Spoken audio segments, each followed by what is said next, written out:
Assalamualaikum warahmatullahi wabarakatuh. Selamat pagi, siang, sore, dan malam bagi kalian yang menonton. Selamat datang di channel kami, teman-teman.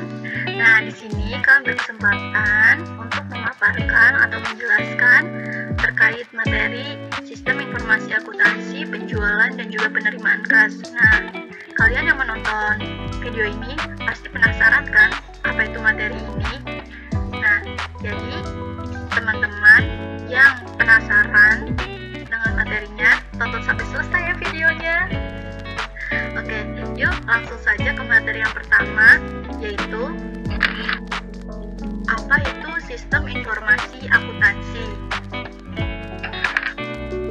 Sistem informasi akuntansi yaitu merupakan sebuah sistem yang mengumpulkan, mencatat, menyimpan, dan juga memproses data sehingga menjadi sebuah informasi yang dimana informasi tersebut akan berguna dalam membantu proses pengambilan keputusan di suatu perusahaan. Nah, kalau sistem informasi akuntansi pada penjualan dan penerimaan kas itu merupakan salah satu aktivitas formal yang dimana sistem informasi akuntansi tersebut dibutuhkan oleh perusahaan, khususnya perusahaan dagang, untuk pengambilan keputusan dalam pengembangan perusahaan tersebut. Nah, lalu materi selanjutnya yaitu siklus penjualan. Yang penasaran apa itu siklus penjualan?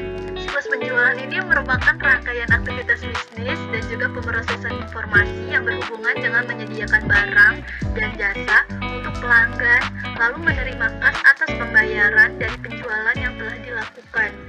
Tujuan utama dari siklus penjualan ini yaitu menyediakan produk yang tepat pada tempat, waktu, dan harga yang tepat.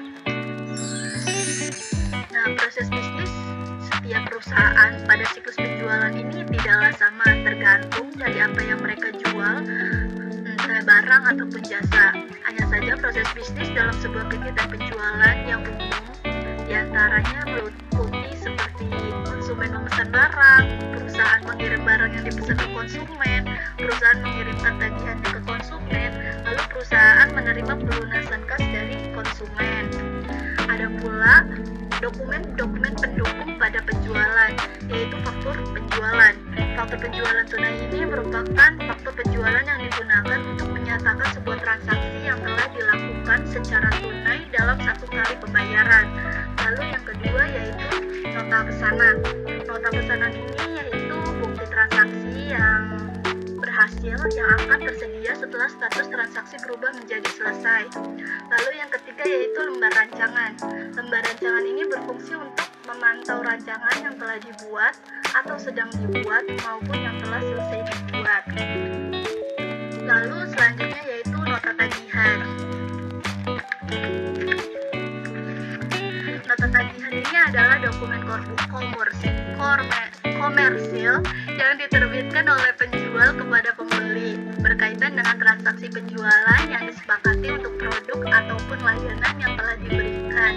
Lalu yang terakhir yaitu surat jalan, yaitu dokumen wajib yang berisi berkas penting yang memuat informasi seputar pengiriman barang atau yang biasa digunakan untuk perusahaan maupun pelaku bisnis dan juga institusi lain dalam aktivitas pengiriman barangnya. Lalu materi selanjutnya yaitu siklus penerimaan kas, di mana siklus penerimaan kas ini merupakan rangkaian aktivitas bisnis dan kegiatan pemrosesan informasi yang berkaitan atau terkait yang terus berlangsung dengan menyediakan barang ataupun jasa ke para pelanggan dan menagihkan sebagai pembayaran dari penjualan tersebut. Tujuan utama dari siklus penerimaan kas ini adalah yaitu menyediakan produk yang tepat di tempat dan waktu yang tepat dengan harga yang sesuai. Nah, siklus penerimaan kas ini memiliki 4 aktivitas dasar bisnisnya yang dilakukan dalam siklus penerimaan kas, yaitu yang pertama penerimaan pesanan dari para pelanggan, lalu pengiriman barang, terus penagihan dan piutang usaha, dan terakhir yaitu penagihan kas.